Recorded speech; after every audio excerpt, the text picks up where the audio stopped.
Sir ये कैसे possible हुआ कि ईरान को पता ही नहीं है कि एक अटैक लॉन्च किया जा रहा है, उनके ईरान के अंदर एक स्टेशन और ये पूरा एक सिस्टम बना के प्रॉपर उनको अटैक किया गया?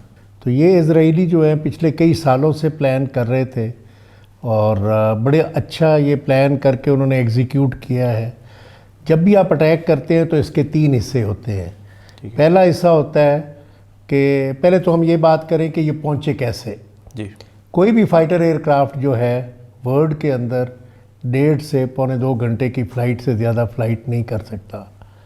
इस फासले के लिए जो 1700 किलोमीटर्स है, या तो उनको एयर के अंदर रिफ्यूलिंग चाहिए, ठीक है, या दरमियान में एक बेस चाहिए जहाँ पे वो लैंड हो, रिफ्यूल हो और फिर उड़े।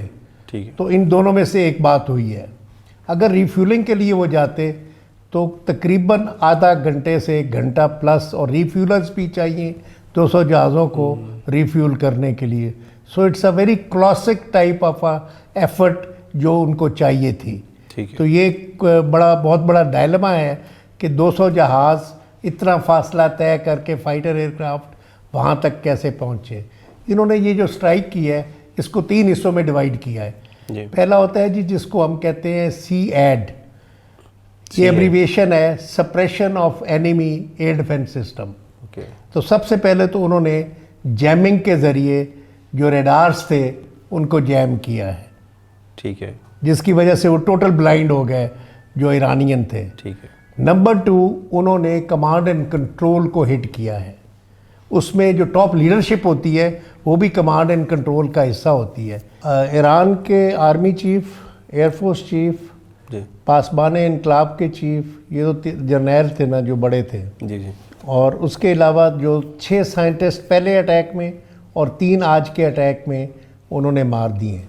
तो ये उनकी कमांड एंड कंट्रोल जो है वो टोटल मफलूज होके रह गया कि जी 72 घंटे पहले पूरी दुनिया को पता था कि इजराइल जो है वो अटैक कर रहे हैं। ईरान ने इसको या तो कंप्लेसेंट कह सकते हैं हम, लापरवाही जिसको कहते हैं, या ओवर कॉन्फिडेंस, इन दोनों में से एक था, जिसकी वजह से ये इन लोगों ने प्रीएम्प्ट नहीं किया और इस अटैक को आने दिया। तीसरी जो वेव आई है अटैक की, उसके अंदर उन्होंने टारगेट किया है इनकी न्यूक्लियर जो इंस्टॉलेशंस थी, जो इनका मेन ऑब्जेक्टिव था।